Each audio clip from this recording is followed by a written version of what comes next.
Seigneur soit béni. Il y a la joie dans le Seigneur.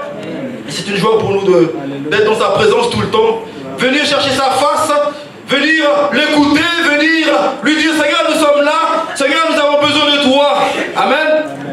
Et pour ceux qui étaient là ce matin à l'école de Béret, on a vu comment Dieu s'est entretenu avec Job. Comment Dieu a emmené Job à une autre dimension de la connaissance de la grandeur de ce Dieu. Il a voulu montrer à Job que lui, éternel Dieu, était merveilleux. Il a dit à Job, moi Dieu, je suis merveilleux, je suis appelé le Dieu de merveille. Car c'est moi qui ai créé toutes choses. C'est pas moi que toutes choses subsistent. C'est pas moi que toutes choses existent. Je suis Dieu qui tient toutes choses entre mes mains. Il est le Dieu tout-puissant. Et il fallait que Job, à un moment donné de sa vie, puisse comprendre cela. Et après avoir compris cela, il a pu tirer cette conclusion. Avant, j'avais entendu parler de toi, mais maintenant mes yeux t'ont vu. Alléluia. Et on a prié pour que Dieu nous permette d'arriver à une autre étape, à cette étape-là qui est importante dans notre vie chrétienne. Seigneur, je veux que les écailles de mes yeux puissent tomber. Je ne veux plus donner de limite à ta grandeur, à ta splendeur, à ta puissance, car tu es ce Dieu qui peut toutes choses. Et ce Dieu est appelé, on l'appelle notre Père. Et lui nous appelle ma fille et mon fils. C'est une relation puissante et profonde. Et nos vies sont entièrement entre ses mains. Ce Dieu est appelé le Dieu tout-puissant. Et avant de commencer, on va prier. On va demander à notre Dieu ce matin qu'il nous fasse grâce. Nous voulons le contempler davantage. Nous voulons ne plus donner de limite à la grandeur de sa puissance.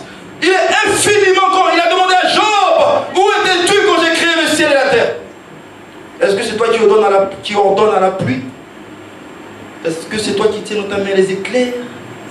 Dis-moi si tu le sais. Il voulait que Job puisse comprendre que ce Dieu qui lui parle est tout puissant. Et les mots humains souvent sont faibles pour décrire sa grandeur. On va prier pour l'écoute de la parole de Dieu. Seigneur notre Père, notre Dieu, effectivement, on veut davantage te connaître.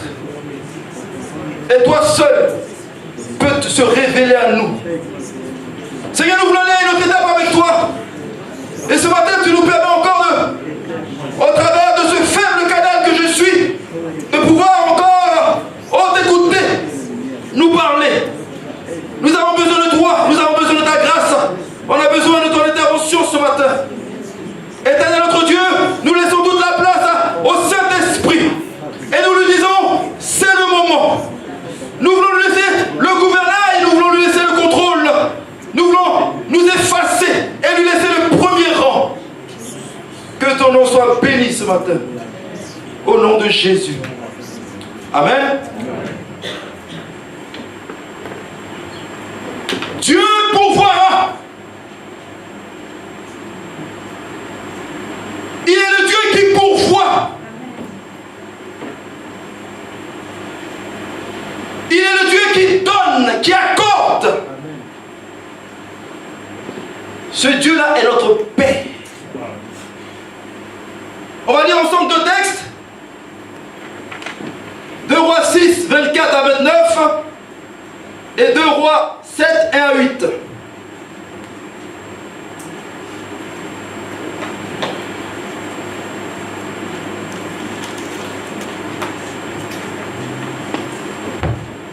Alors 2 Rois 6, 24 à 29. Après cela, Ben-Hadad, roi de Syrie, ayant rassemblé toute son armée, monta et assiégea Samarie. Il y eut une grande famine dans Samarie, et ils la serrèrent tellement qu'une tête d'âne valait 80 cycles d'argent, et le quart d'un cabre de fiente de pigeon 5 cycles d'argent. Et comme le roi passait sur la muraille, une femme lui cria, « Sauve-moi, ô roi, mon Seigneur !» Il répondit, « Si l'Éternel ne te sauve, avec quoi te sauverai-je? Avec le produit de l'air ou du pressoir? Et le roi lui dit, qu'as-tu?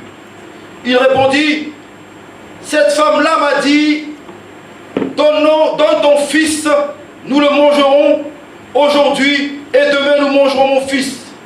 Nous avons fait cuire mon fils et nous l'avons mangé. Et le jour suivant, je lui ai dit, donne ton fils, nous le mangerons.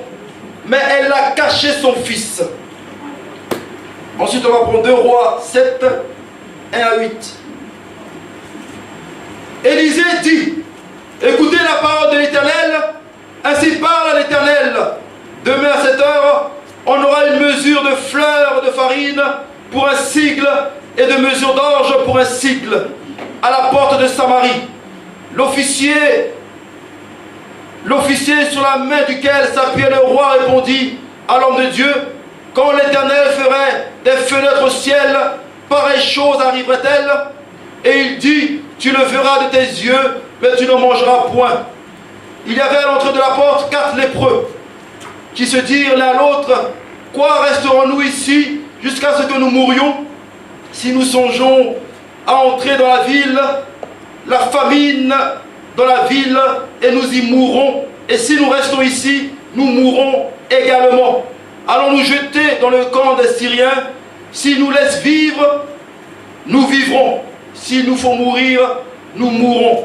Ils partirent donc au crépuscule pour se rendre au camp des Syriens.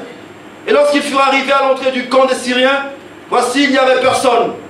Le Seigneur avait fait entendre dans le camp des Syriens un bruit de chars et un bruit de chevaux, le bruit d'une grande armée, et ils s'étaient dit l'un à l'autre, voici le roi d'Israël a pris à sa solde contre nous les rois des Étiens et les rois des Égyptiens pour venir nous attaquer.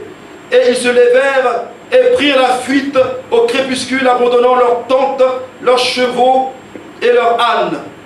Le camp tel qu'il était, et ils s'enfuirent pour sauver leur vie.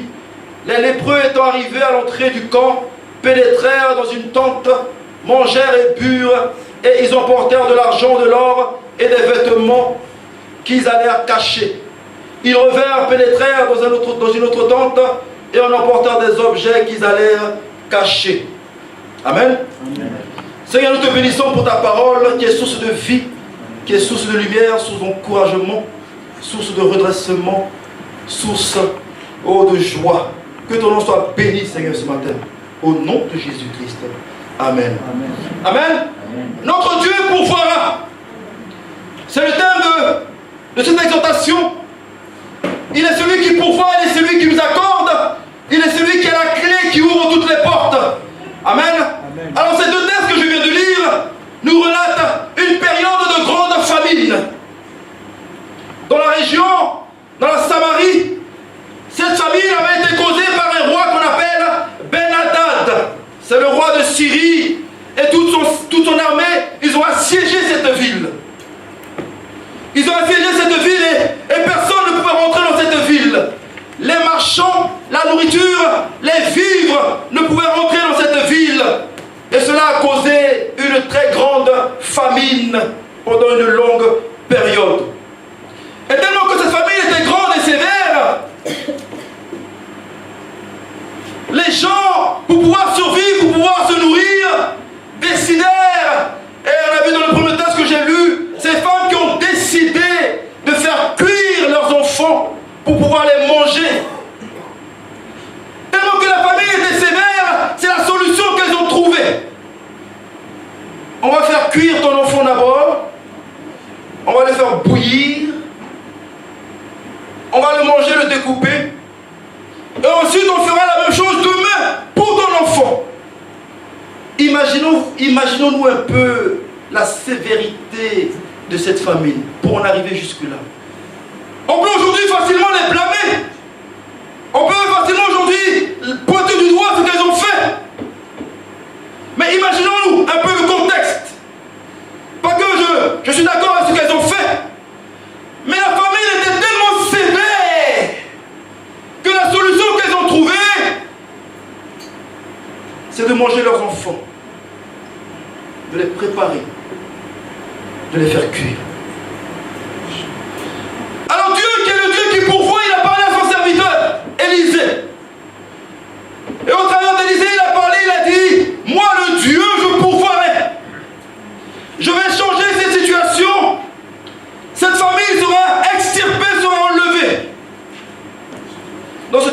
on nous parle de 4 lépreux qui, durant ce temps de sécheresse, ce temps de famine, ont décidé à cause de la faim, à cause du découragement, de se livrer à l'ennemi. Espérant peut-être qu'en se livrant aux Syriens, ils auraient de quoi manger. Et comme ils ont dit, au pire, même s'ils ne nous donnent pas à manger, nous périrons, nous mourrons. Vaut mieux qu'on se livre de leurs mains. Alors les lépreux, comme nous le savons dans la parole de Dieu, ce sont des personnes pauvres à la base. Ce sont des personnes misérables, des personnes rejetées, dans l'incapacité d'avoir une activité à cause de leur maladie. Donc ils ont décidé de partir et de se livrer aux Syriens. Peut-être que nous aurons à manger. Alors ils sont partis, ils se sont rendus au camp des Syriens pour se livrer. Et là, Dieu qui avait déjà prévu le pouvoir était passé, il les avait devancés. Il avait de manière puissante chassé les Syriens de leur armée et ils avaient laissé tout sur place. Les lépreux, ils sont arrivés, ils ont trouvé le camp vide. Plus aucune armée ne s'y trouvait. Ils avaient tout abandonné. Leurs tentes, leurs chevaux, leurs ânes, leur nourriture, leur argent, leur or, leurs vêtements. Alors donc les lépreux se sont servis. Ils n'avaient pas à manger, mais là ils avaient à manger à profusion. La Bible nous dit qu'ils mangeaient, ils burent, et ils emportèrent de l'argent et de l'or, et des vêtements, des objets. Quelle belle histoire de provision divine, n'est-ce pas? Quelle belle histoire de provision divine! Ce Dieu n'a pas changé. Alléluia. Amen. Il est le même hier, aujourd'hui et à jamais, éternellement. Il est le Dieu qui pourvoit. Il est le Dieu qui va faire. Dis à ton voisin, il va le faire. Il va pourvoir. Dieu le pourvoit. Alors comme nous l'avons vu dans ce texte, il y a eu une cause particulière de cette famille.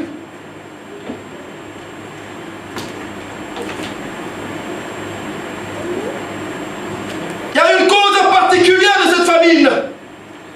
Dans ce texte, on a lu que cette cause était Ben-Hadad, le roi de Syrie, et son armée qui avait assiégé la Samarie, de telle sorte que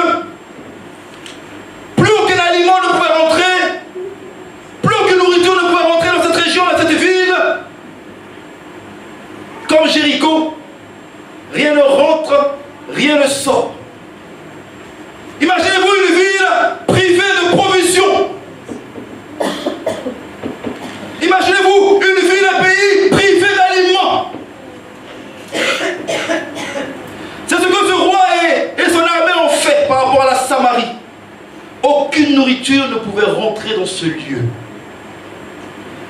Ben-Hadad, ça veut dire fils de Hadad. Hadad était un dieu syrien, un idole, un démon.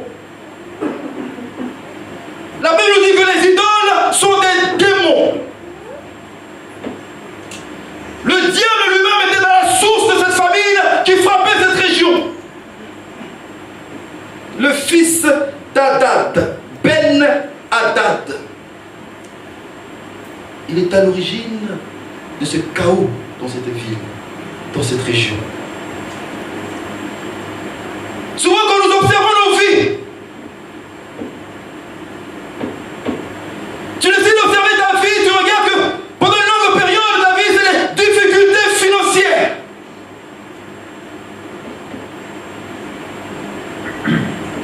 Tu as toujours du mal à joindre les deux bouts. Les portes du travail sont toujours fermées. Ça fait 2 ans que tu as fini les études, tu ne trouves toujours pas de travail. Même quand tu travailles, tu ne vois pas la couleur de ce que tu gagnes. J'ai discuté avec un couple récemment, un couple qui gagnait très bien sa vie, au-delà de la moyenne. plusieurs fois au-delà de la moyenne. Mais ils ne voyaient pas où partait leur argent. Ils ne voyaient pas où partait leur argent, leur revenu. Ils étaient en difficulté financière tout le temps.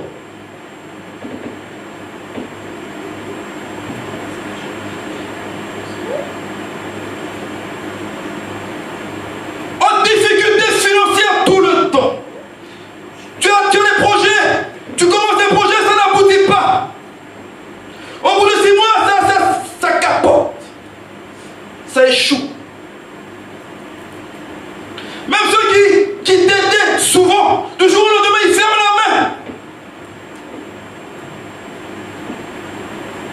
Tu n'arrives pas à économiser, pourtant tu gagnes ta vie. Tu es toujours dans cette type de difficulté financière. Il y a certainement Ben Hadad quelque part. Ben Hadad est certainement la cause de cette famille financière dans ta vie, dans ta famille, dans ton foyer. Il est certainement celui qui mettait les portes du travail bloquées.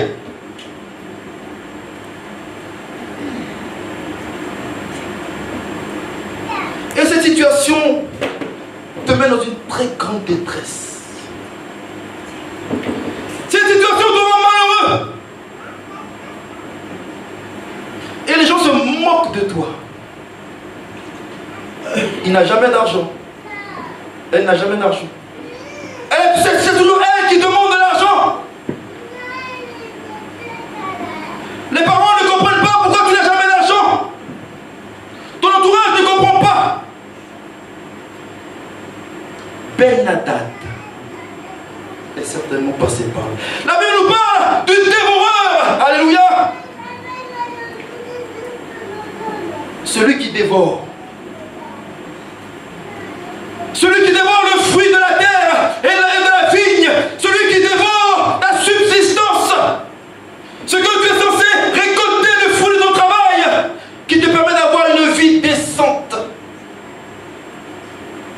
Et de te réjouir un tant soit peu du fruit de ton travail. Qui n'aimerait pas jouir du fruit de son travail? Qui n'aimerait pas jouir du fruit de son travail?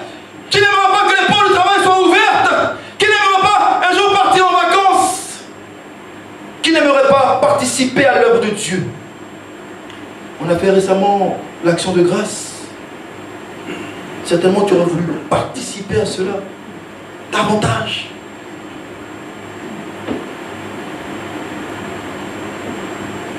Celui qui dévore le fruit de la terre et la vigne. Si la Bible parle de ces choses, c'est que c'est une réalité. C'est une réalité. Il dévore ce que tu es censé semer au temps de la récolte, ce que tu es censé récolter au temps de la récolte. Il y a une armée dans la Bible qu'on appelle les Madianites, qui dévorait la récolte d'Israël. Quand Israël semait, travaillait dur, semait, il semait, autant de la récolte, autant de se réjouir, autant de jouir du fruit de notre travail, de sa labeur. Cette armée descendait sur Israël comme un essaim de sauterelles et détruisait toute la récolte. Il détruisait toute la récolte. On va lire ensemble ce passage. On va aller dans Juge 6.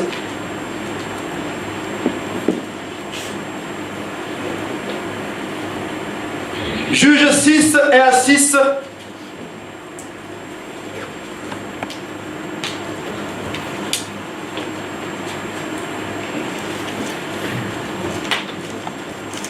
Les enfants d'Israël firent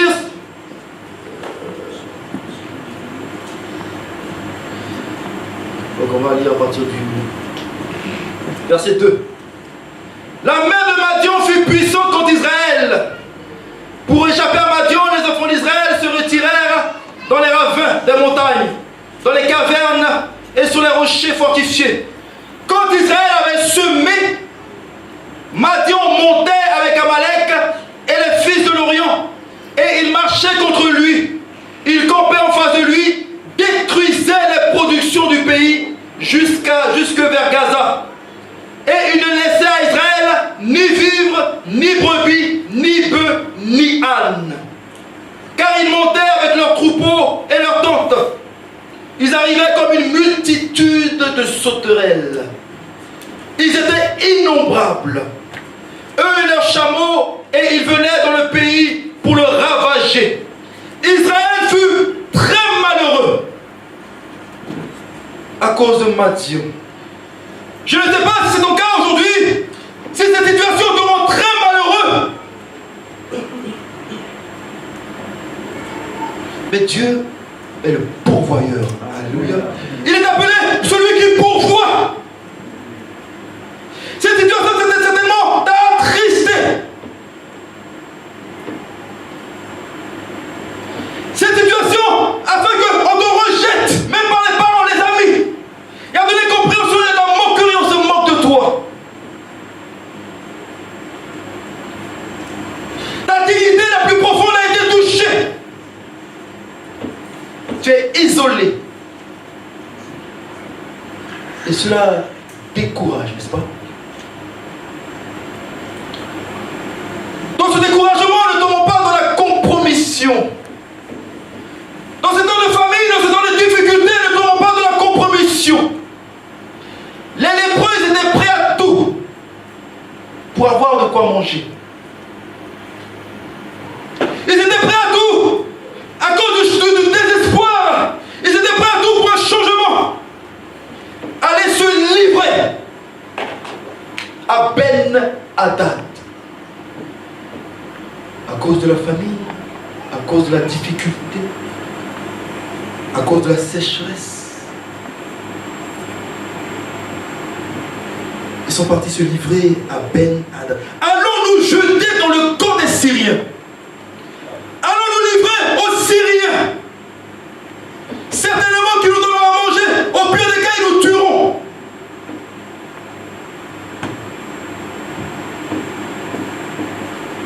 Seigneur, peu importe la situation que je traverse, garde-moi de la compromission. La compromission, c'est s'engager dans une affaire douteuse. Tellement que l'épreuve est sévère et difficile, tu cherches les voies et moyens de t'en sortir, quitte à faire les choses douteuses.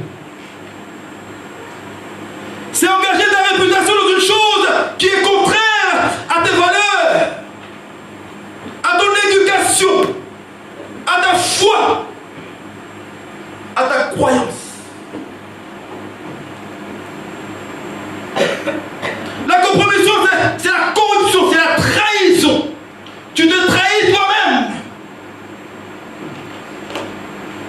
Tu veux tellement cette chose qui tarde que tu es prêt à tout pour l'avoir. La compromission, c'est la laideur, c'est ce qui est laid.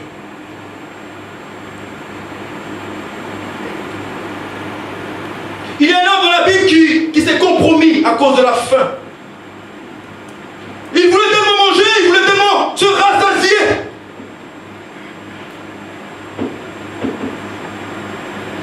Cet homme, c'est Ésaü.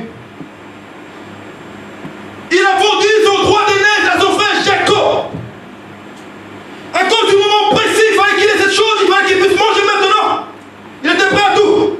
Je vais faire quoi de ce droit d'aînesse?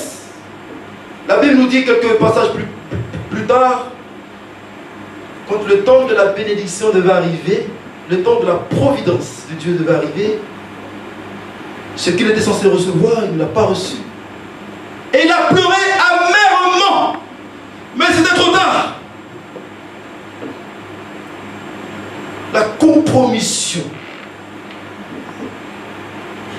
Il y a le pasteur au bout qui nous racontait un témoignage un jour, alors qu'il était dans une ville.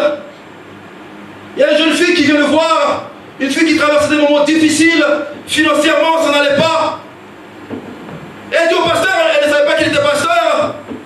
Elle lui dit, monsieur, si vous m'ajoutez ça, ça, ça et ça, vous pouvez me prendre un cadeau.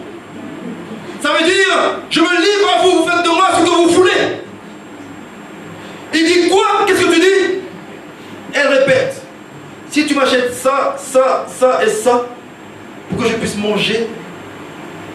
Je prends moi cadeau. Je me livre entièrement entre tes mains. Si ça avait été d'autres hommes, certainement ils auraient sauté sur l'occasion. Ils auraient sauté sur l'occasion. Mais le pasteur a profité de cette occasion pour lui parler de Jésus. Qu'il est celui qui peut pourvoir tes besoins. Alléluia. Il lui a parlé de Jésus. Restons fermes et fidèles à notre foi. Restons fermes et fidèles à notre engagement. À nos valeurs. Alléluia. À nos valeurs bibliques. À nos valeurs chrétiennes. Même dans le feu des difficultés financières. Les finances est l'une des causes des divorces dans le mariage. Quand il y a les finances, tout va bien dans le couple. On part en vacances, on paie toutes les factures en temps et en heure, on s'achète des habits, on fait ce qu'on veut. Mais le jour où il y a une difficulté, où la source de revenus tarit, ça crée des tensions, n'est-ce pas? Ça crée des tensions entre monsieur et madame. Et de tension en tension, ça crée la séparation, la division. Les finances, l'argent. Et c'est dans ce type de moment que le diable vient nous proposer toutes sortes de solutions. Qui va t'aider à payer ton loyer ce mois-ci? Ta nourriture, tu vas faire comment pour manger? Et tes factures? Et tes propres produits d'entretien personnel? Comment tu vas faire? Et là tu entends des voix qui te parlent et qui te donnent même des idées. Il y a un exemple palpable dans la parole de Dieu, n'est-ce pas? Jésus, après avoir jeûné 40 jours et 40 nuits, il eut faim. Qu'est-ce que le diable lui proposa? Change ces pierres en pain.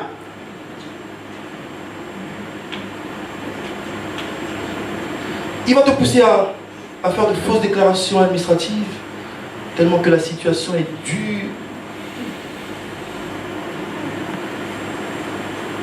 Tu vas déclarer plus d'enfants que tu n'as.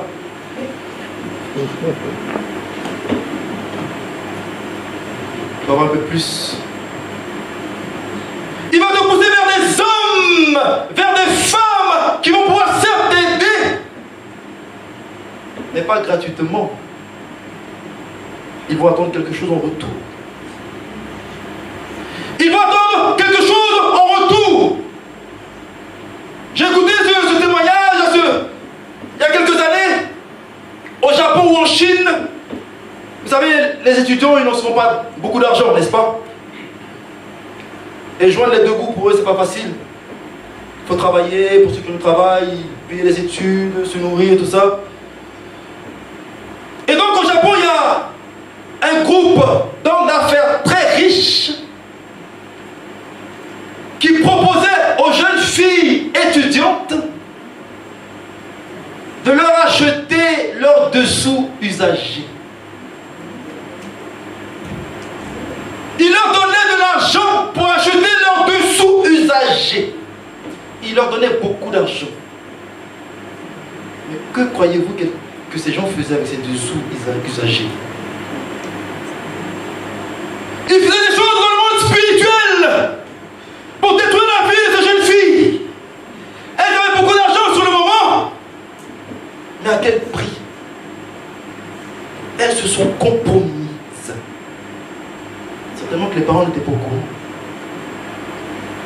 Et quelques années plus tard, vous voyez que ces jeunes gens se suicident. Ils perdent la tête. Parce qu'elles se sont compromises à un moment donné de leur vie. Pour de l'argent, pour sortir de cette situation. Allons nous jeter, allons nous donner. Ça a l'air insignifiant, hein? Un dessous usagé. Mais dans le monde spirituel, ça a de l'importance. Dans le monde spirituel, on fait beaucoup de choses avec ces éléments-là. Malheureusement, il y a beaucoup de chrétiens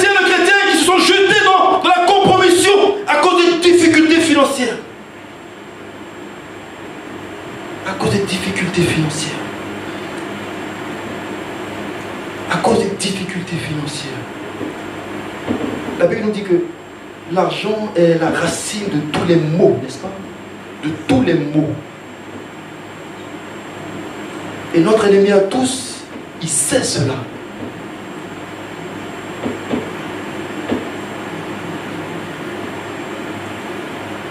Mais notre Dieu en qui nous avons mis notre confiance et notre foi est appelé le pourvoyeur. Alléluia. Il s'appelle Adonai Jireh. En tout temps tu pourvoiras. La provision de Dieu. Dieu, pour nous secourir, il va à la racine. Il va à la source. Qu'est-ce qui cause cette situation? Dans le texte, il y a les Syriens qui bloquaient le flux de cargaison, de nourriture, de provisions dans la ville. Ils étaient calés là, rien ne rentre.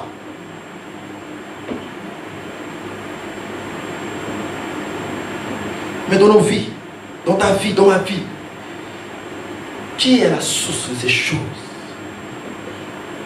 Qui est la source de ces choses qui bloque la provision, qui bloque la provision? Ben Hadad, le fils d'Hadad, certainement. Qu'est-ce que Dieu a fait? On l'a vu dans le texte.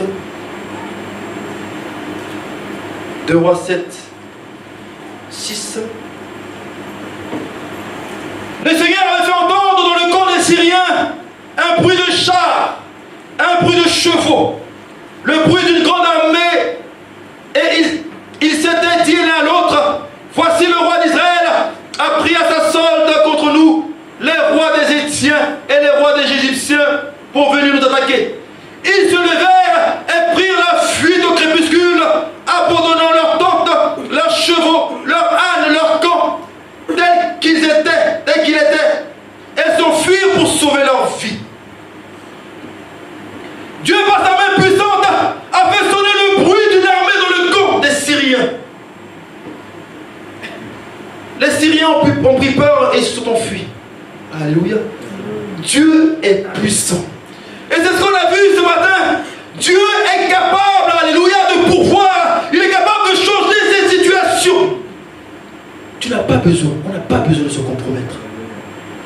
Tu n'as pas besoin de te compromettre. Tu n'as pas besoin de relier ta foi. Tu n'as pas besoin de faire ce qui est honteux. Tu n'as pas besoin de faire ça. Car ton Père, celui qu'on appelle Dieu, créateur de toutes choses, il est capable de pourvoir. Il est capable. Il a fait sonner un bruit dans le camp des Syriens, une grande armée puissante. Personne n'est venu les attaquer. D'eux-mêmes, ils se sont levés, ils sont partis. D'eux-mêmes, celui qui est la source de cette chose, il se lèvera, il partira. J'ai discuté avec une personne qui me disait, elle priait pour que Dieu lui révèle qu'est-ce qui est à la source de cette difficulté. Elle avait tout perdu du jour au lendemain. Elle avait tout perdu, cette personne. Elle ne comprenait pas. Et Dieu s'est révélé à elle. Il lui a montré plusieurs choses. Dieu lui a montré plusieurs choses. Tu as fini tes études, ça fait 2 ans que tu ne trouves pas de travail. Est-ce que c'est normal entre vous et moi? Est-ce que c'est normal que tu ne trouves pas de travail?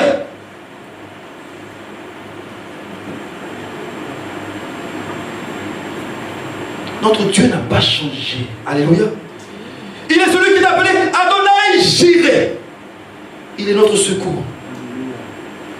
Il a chassé l'ennemi. Il est aussi appelé El Shaddai. Alléluia. Ce Dieu que tu appelles Père, pour qui tu t'es déplacé ce matin, il est appelé El Shaddai, Dieu tout-puissant. Qui peut lui résister? Qui peut résister à El Shaddai? Il a dit à Job, je te poserai des questions et tu m'instruiras. Où étais-tu quand j'ai créé le ciel et la terre? Dieu voulait faire comprendre à Job que lui, Dieu, il est El Shaddai. Alléluia. Et je crois que Dieu veut nous aider ce matin à comprendre qu'il est El Shaddai, le Dieu Tout-Puissant. On n'a pas besoin de se plier, on n'a pas besoin de se compromettre, on n'a pas besoin de compromettre notre foi, notre éducation pour obtenir quelque chose. Dieu pourvoit ces choses. Il a le pouvoir de nous accorder ces choses. Il a le pouvoir d'ouvrir une porte. Il a le pouvoir de bénir des finances. N'allons pas nous jeter dans les mains de celui-là même qui est la source de nos difficultés.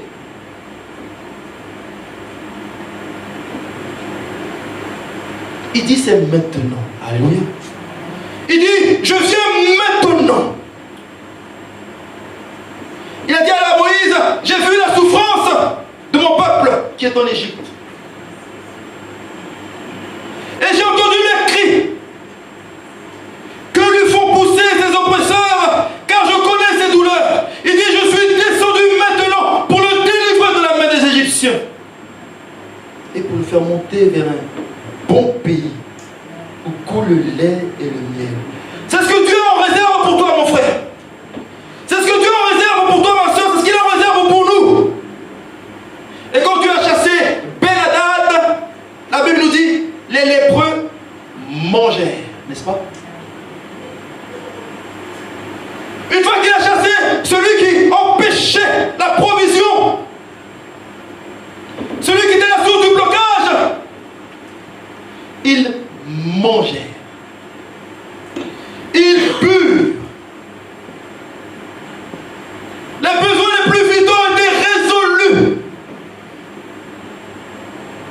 Ensuite, ils emportèrent de l'argent,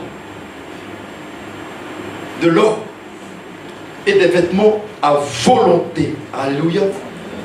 C'est ce que El Shaddai est capable de faire dans nos vies.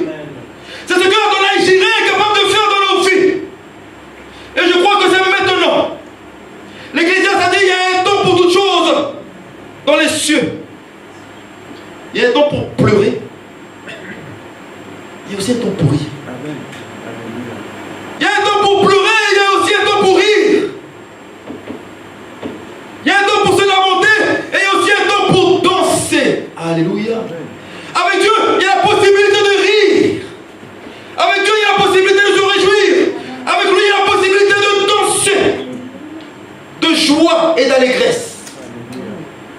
Le temps de rire, je crois, est arrivé. Le temps de danser est arrivé. El Shaddai va te rendre tout. Alléluia. Tout ce que le dévoreur a dévoré. Il va même nous rendre au-delà. Les lépreux étaient partis juste pour avoir de quoi manger. Ils sont sortis avec au-delà. Je rendais ce matin ce témoignage de cette femme qui souffrait d'un mal. Elle est partie à l'hôpital. Elle avait été diagnostiquée de ce mal. Elle a imploré la grâce de Dieu. Dieu a intervenu puissamment dans sa vie. Elle a rétabli. Elle retourne à l'hôpital. Elle refait les mêmes tests. Et les médecins découvrent que les cellules, l'âge de ces cellules lui donne moins de 10 ans.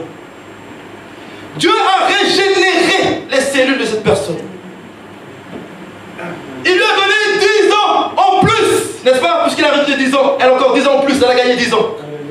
Dieu a régénéré ses cellules. C'est ce que El Shaddai est capable de faire. Vous savez, c'est la volonté de Dieu que nous, enfants de Dieu, nous soyons bénis. Et nous ne voulons pas avoir peur de le dire. C'est vrai que certains exagèrent, mais la Bible nous dit, c'est la volonté de Dieu que nous soyons bénis. Et cela a été la prière de Paul aux Corinthiens. Que Dieu vous bénisse, qu'il vous comble de toutes sortes de grâces, afin que possédons toujours, en toutes choses, de quoi satisfaire à tous vos besoins, vous ayez encore en abondance pour toutes bonnes œuvres. El Shaddai, Adonai Jireh, celui qui pourvoit. On va se lever, on va prier. On va demander sa grâce. On va lui demander pardon si on s'est compromis d'une manière ou d'une autre. Parce qu'on ne pouvait plus attendre.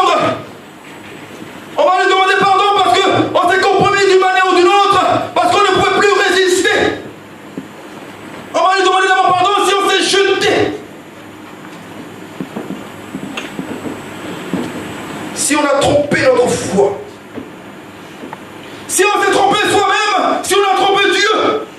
Seigneur, c'était trop, je ne pouvais pas attendre, il fallait que je le fasse. On va d'abord lui demander pardon. Ensuite, on va lui dire El Shaddai, Adonai Jireh. Voici cette situation. On va prier pour le premier sujet. Éternel notre Père et notre Dieu, nous venons devant toi. Tu as vu ces femmes, à cause de la famille, ce qu'elles ont fait. Tellement que la situation était difficile, était corsée, sévère. Elles ont décidé, Seigneur oh Dieu, de faire bouillir leur enfant pour le manger. Tellement que la famille était grande, les lépreux ont décidé d'aller se jeter entre les mains des Syriens. Oh Dieu, quelle compromission! Tu vois combien de fois on s'est compromis nous-mêmes? On n'a pas voulu attendre ta providence, on n'a pas voulu attendre ta délivrance, on a cherché nous-mêmes nos solutions. On a cherché nous-mêmes nos voies et moyens. On s'est compromis dans beaucoup de choses, certainement. Seigneur, ce matin, nous voulons te demander pardon. Je veux te demander pardon pour toutes les fois où je me suis compromis, où je me suis jeté, où je n'ai pas attendu, où je n'ai pas résisté, où je n'ai pas persévéré, où je me suis livré. Je veux te demander pardon, Seigneur. Je veux te demander pardon ce matin. On veut te demander pardon ce matin.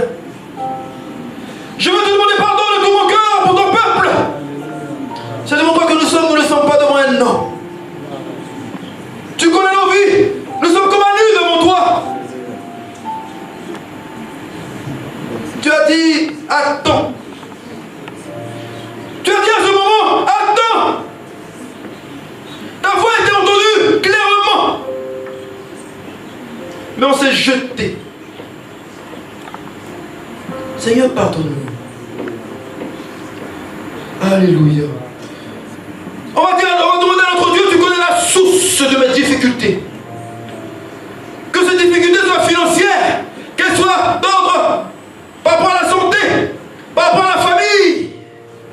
Mais tu connais la source. Il y a certainement Ben Hadad qui est derrière. Seigneur, que celui qui est à la source, que l'ennemi qui est à la source de ce que je vis, je traverse, soit chassé totalement. C'est devant toi que nous sommes, éternel Dieu. Ta parole nous dit que tu as entendu les cris d'Israël, les cris que les Égyptiens leur causaient à cause de l'oppression. Ils étaient la source de leurs larmes et de leurs pleurs. Seigneur, la Syrie était la source, était l'origine du malheur. Seigneur, tu connais nos vies, tu vois nos efforts.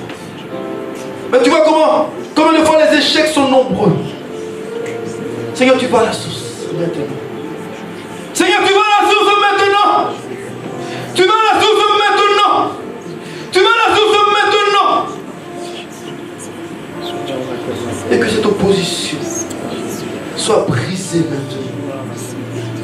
Que cette opposition soit brisée maintenant, Seigneur. Seigneur, pour ceux qui ne connaissent pas l'origine, Seigneur, tu ouvres les yeux. Tu ouvres les yeux comme tu l'as fait à Élisée. Tu ouvres les yeux. Tu nous montres, oh Dieu de gloire. Qu'est-ce qui est l'origine de cette difficulté? Seigneur, que ton nom soit béni. On va dire à notre Dieu, pouvoir maintenant. On va dire, Adonai Jireh. En tout temps, il sera pourvu. On dirait El Shaddai, Dieu tout-puissant, viens maintenant. On va prier ensemble. Adonai Jireh, El Shaddai, Dieu tout-puissant, Dieu très haut. Tu es celui vers qui nous tournons nos regards ce matin. Car toi seul est capable. Seigneur, tu es capable de nous délivrer, de nous secourir. Tu es capable d'intervenir, de changer les situations.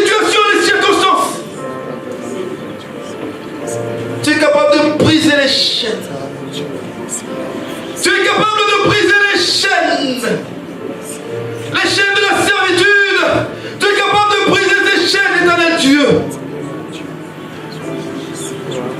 On va demander à notre Dieu, on va lui dire simplement, bénis-moi Seigneur.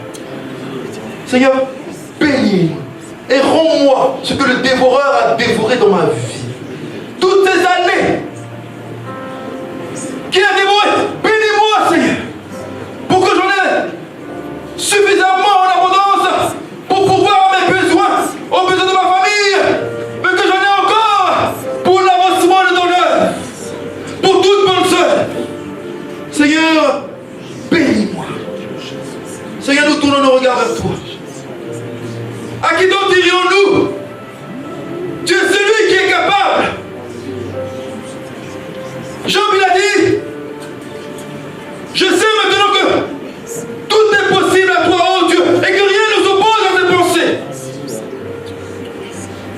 Tout est possible à toi, Seigneur. Tu es appelé le Dieu qui bénit. Bénis ce matin ton peuple. Bénis mon frère, bénis ma soeur, bénis-nous ensemble. Que les portes s'ouvrent. Que les écluses du ciel s'ouvrent. Que les greniers soient remplis. Oh Dieu. Que les œuvres des mains soient bénies. Tu le fais, Seigneur, pour la gloire de ton nom. Afin que l'on sache que tu es réellement Adonai, Shiri, El Shaddai. Alléluia. S'il y a des personnes qui aimeraient que l'on prie pour elles, si vous le souhaitez, vous pouvez vous avancer, on va prier. On va demander la grâce de notre Dieu sur vous. Car il est appelé El Shaddai, le Dieu Tout-Puissant. Il est capable encore d'intervenir dans ta vie. Il est capable d'ouvrir les écluses du ciel. Il est capable d'aller à la source. Ceux qui veulent qu'on prie pour eux, vous restez debout. Et je vais demander au frère Anan, s'il le veut bien, de venir prier.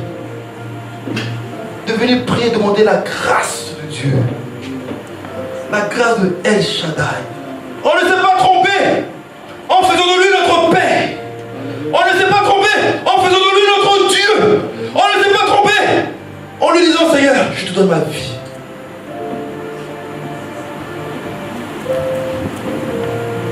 Seigneur, quel Dieu grand tu es. Le Dieu qui pourvoit infiniment au-delà, Seigneur. Ce matin, nous venons devant le trône de la grâce. Et ta parole nous demande, Seigneur, de venir au trône de la grâce afin d'être secourus dans tous nos besoins. C'est pour cela, Seigneur, nous venons à tes pieds. Car ce matin, tu as été attentif à un cri. Car ce matin, tu as été sensible à une situation.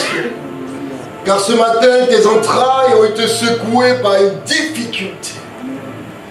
Seigneur, nous te bénissons pour ton amour. Car tu nous parles avec amour, Seigneur. Car tu réponds avec amour éternel. Et tu veux agir avec amour, avec force et avec puissance, Seigneur. Ce matin, tu veux délivrer. Ce matin, tu veux guérir. Ce matin, tu veux amener à la repentance. Ce matin, tu veux délivrer de la fraude. Ce matin, tu veux délivrer de la compromission, de l'esclavage, ô Éternel. Tu veux nous libérer, Seigneur, de l'ennemi qui assiège nos vies et le péché qui assiège nos vies. Seigneur, nous te supplions, ce matin, libère ton peuple. Ce matin, franchis-nous, nous avons besoin de toi. Car si toi, tu n'en franchis pas, nous ne serons pas réellement libres.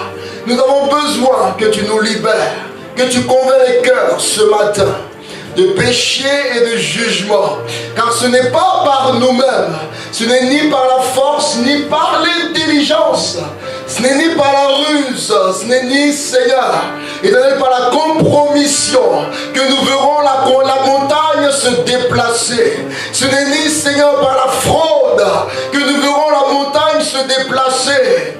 Seigneur, mais c'est par ton esprit que la montagne sera déplacée.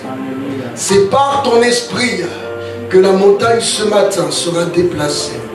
Cet esprit qui nous convainc de péché et de jugement et nous amène à la repentance. Nous te demandons pardon, Seigneur. Et nous implorons ta grâce afin que le ciel s'ouvre. Seigneur, ton serviteur a vu le ciel s'ouvrir. Dans le texte que nous venons de lire, le ciel s'est ouvert et la bénédiction est descendue. Et la situation a été rétablie, la famine est partie.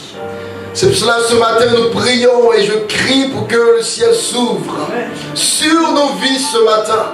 Au nom de Jésus-Christ, afin que la bénédiction abonde, Seigneur, pour combler, afin que les greniers, Seigneur, à nouveau, Éternel, regorgent, ô Dieu, de lait et de miel, au nom de Jésus, afin que, Seigneur, Éternel, là où nous avons perdu la subsistance, que le Dieu qui vient pour pourvoir, au nom de Jésus, pourvoir pour financer ses études, pourvoir, Éternel Dieu Tout-Puissant, pour ce projet d'achat, pourvoir, Éternel Dieu, pour restaurer, grand Dieu de Nazareth, son travail, pourvoir, Éternel, au nom de Jésus-Christ, pour guérir, pour sauver, pour apporter des joies nouvelles, pour changer, Seigneur éternel, la souffrance de ton serviteur et de ta servante. Tu es le Dieu qui pourvoit. Et nous implorons devant le trône de la grâce ta bonté, ta miséricorde et ton secours. Agis maintenant afin que notre joie soit parfaite. Agis avec puissance et grandeur afin que nous comptons et nous contemplons ta grandeur et que nous racontons tes bienfaits, Seigneur, afin que nous témoignons à la grandeur de ton nom. Car l'or et l'argent t'appartiennent. L'or et l'argent t'appartiennent. Au nom de Jésus-Christ, Seigneur. Et de dépouille les nations pour enrichir tes enfants. Dans le nom de Jésus-Christ de Nazareth, nous proclamons et déclarons, Seigneur, que notre Dieu est riche et que nous sommes héritiers, co-héritiers, Seigneur, avec toi. Et notre vie abondera, Seigneur. Et il n'y a point de misère, Seigneur, ni de famine qui subsistera. Tu es le Dieu vivant qui nous enrichit. Tu es le Dieu vivant qui pourvoit. À toi l'honneur et la louange, Seigneur. Car ce matin, Seigneur Dieu, nous avons une parole d'espérance. Ce matin, nous avons un exaucement, Seigneur, de ta part. Et nous verrons tes œuvres, nous verrons des œuvres puissantes se manifester. À tous égards, Seigneur, éternel, dans nos vies. Pour la seule et unique gloire de ton nom. Béni sois-tu, Seigneur. Merci pour ta parole qui guérit, qui libère et qui bénit. Au nom de Jésus-Christ, Seigneur. Amen. Merci frère, on peut se rasseoir. Que le Seigneur soit béni.